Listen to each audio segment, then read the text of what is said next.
Friends, स्वागत है आप सभी का अपने YouTube channel your exams booklet में। दोस्तों, हम बनकेवरा भाग 1 में संकलित कविता का सीरीज देख रहे थे और इस सीरीज में हम पहला कविता कर चुके थे। आज देखेंगे उससे आगे। और एक बात मैं कहना चाहूँगा, आपको पीडीएफ डाउनलोड करनी है तो कमेंट बॉक्स में जाइए, पीडीएफ का लिंक पिन किया हुआ है, ठीक है, वहाँ से डाउनलोड कर लीजिए। इससे फ़ायदा ये होगा कि आपको बार बार वीडियो देखना नहीं पड़ेगा, आप पीडीएफ से ही बार बार रिवाइज कर पाएंगे। चलिए बढ़ते हैं क्वेश्चन की ओर। और ये क्वेश्चन है वृंदावन से। कविता का नाम है वृंदावन पर। चलिए बढ़ते हैं पहला क्वेश्चन। वृंदावन पर कवि कर लेखक कौन है? वृंदावन पर एक कविता का नाम है, इसका लेखक कौन है आपको बताना है। आपके ऑप्शन है, ऑप्शन 1 हनुमान सिंह, ऑप्शन 2 अनुज, ऑप्शन 3 प्रफुल्ल, ऑप्शन 4 घासीराम। आपको सही आंसर चूज करनी है, ठीक है। सही आंसर कौन सा होगा? घासीराम, यानी option 4 will be right answer. चलिए बढ़ते हैं नेक्स्ट क्वेश्चन की ओर। श्री वृंदावन पर कई पद में 6 फे, ठीक है। ये जो कविता है श्री वृंदावन पर, यह कितने पद में छपा हुआ है आपको बतानी है। आपके ऑप्शन है, ऑप्शन 1 4, ऑप्शन 2 5, ऑप्शन 3 ऑप्शन 4 6। सही ऑप्शन कौन सा होगा? ऑप्शन 2 यानी 5। श्री वृंदावन पर कई पद में 6 पे तो 5। चलिए बढ़ते हैं नेक्स्ट क्वेश्चन की ओर। श्री वृंदावन पर कौन किताब में 6 फे? श्री वृंदावन पर कौन किताब में 6 फे? आपके ऑप्शन है, ऑप्शन 1 नागपुरी लोक साहित्य में, ऑप्शन 2 नागपुरी लोकगीत में, ऑप्शन 3 बनकेवरा भाग 1 में, या ऑप्शन 4 बनकेवरा भाग 2 में। सही ऑप्शन आपको सिलेक्ट करनी है। सही ऑप्शन कौन सा होगा? बनकेवरा भाग 1 में, क्योंकि कोई भी कविता बनकेवरा भाग 1 में ही छपा है। 32 कविता है, 32 कविता किस में छपा है? बनकेवरा भाग 1 में।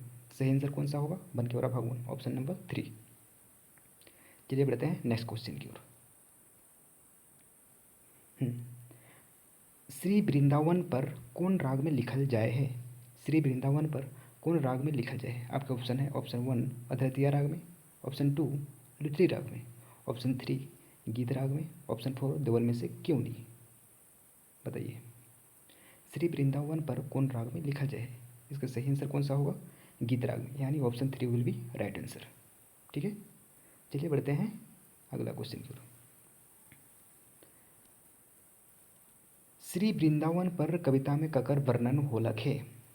जो कविता है श्री वृंदावन पर, किसका वर्णन किया गया है, ठीक है, किसके बारे में बताया गया है आपको बताना है। आपके ऑप्शन है, ऑप्शन 1 गणेश्वर, ऑप्शन 2 हनुमानकर, ऑप्शन 3 महेशकर, ऑप्शन 4 कन्हैया लालकर।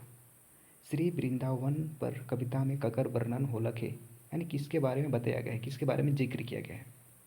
आपके ऑप्शन है गणेशकर, ऑप्शन 2 हनुमानकर, ऑप्शन 3 महेशकर, ऑप्शन 4 कन्हैया लालकर।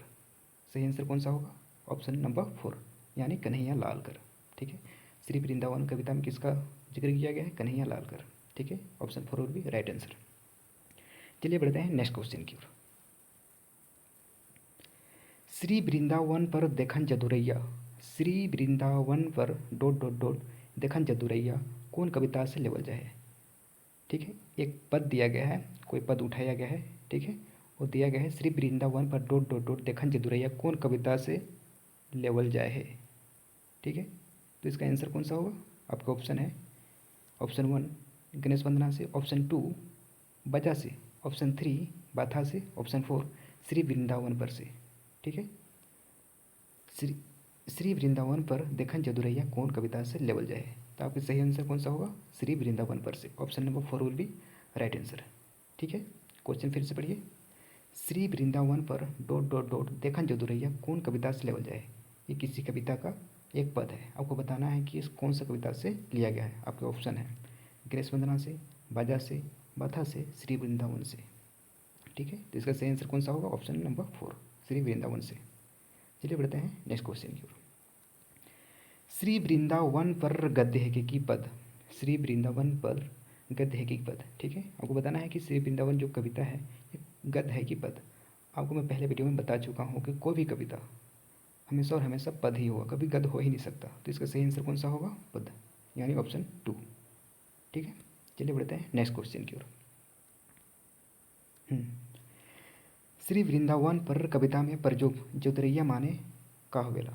श्री वृंदावन पर कविता में एक शब्द का प्रयोग किया गया है जोतरैया, इसका मतलब होता क्या है, ठीक है। आपके ऑप्शन है, ऑप्शन 1 एक किस्म का गीत है के, ऑप्शन 2 या एक किस्म का नाच है के, या ऑप्शन 3 दोनों है के, नाच और गीत दोनों, या ऑप्शन 4 दोनों में से क्यों नहीं। आपको बतानी है कि जोदरैया का मतलब क्या होता है। ठीक है, तो आपको पता होना चाहिए कि जोदरैया मतलब एक किस्म का क्या होता है, नाच होता है, डांस। ठीक है, तो option 2 will be right answer. ठीक है, सही आंसर कौन सा होगा, एक किस्म का नाच। चलिए बढ़ते हैं नेक्स्ट क्वेश्चन की ओर। श्री वृंदावन पर कविता में प्रयोग पीत मनोहर माने का होवेला। श्री वृंदावन पर कविता में एक शब्द का प्रयोग किया गया है, पीत मनोहर। इसका मतलब होता क्या है। ठीक है, आपके ऑप्शन है, ऑप्शन 1 मन के हर एक वाला पियर, ऑप्शन 2 सबके हर एक वाला लाल, या दोनों, या ऑप्शन 4 देवल में से क्यों नहीं। आपको सही आंसर चूज करनी है। ठीक है, तो सही आंसर क्या होगा, मन के हर एक वाला पियर। पीत मनोहर मतलब क्या होगा, मन के हर एक वाला पियर, यानी option 1 will be right answer. ठीक है, चलिए बढ़ते हैं नेक्स्ट क्वेश्चन की ओर। श्री वृंदावन पर कविता में प्रयोग अधम माने का होवेला। ठीक है, एक शब्द का यूज किया गया है अधम श्री वृंदावन पर कविता में। ठीक है, तो इसका मतलब क्या होता है, अधम मतलब क्या होता है, एक मूर्ख, दुष्ट। ठीक है, तो इसका सही आंसर क्या होगा, ऑप्शन नंबर 3। ठीक है, यानी पापी। पापी विल बी राइट आंसर। ठीक है, चलिए बढ़ते हैं नेक्स्ट क्वेश्चन की ओर।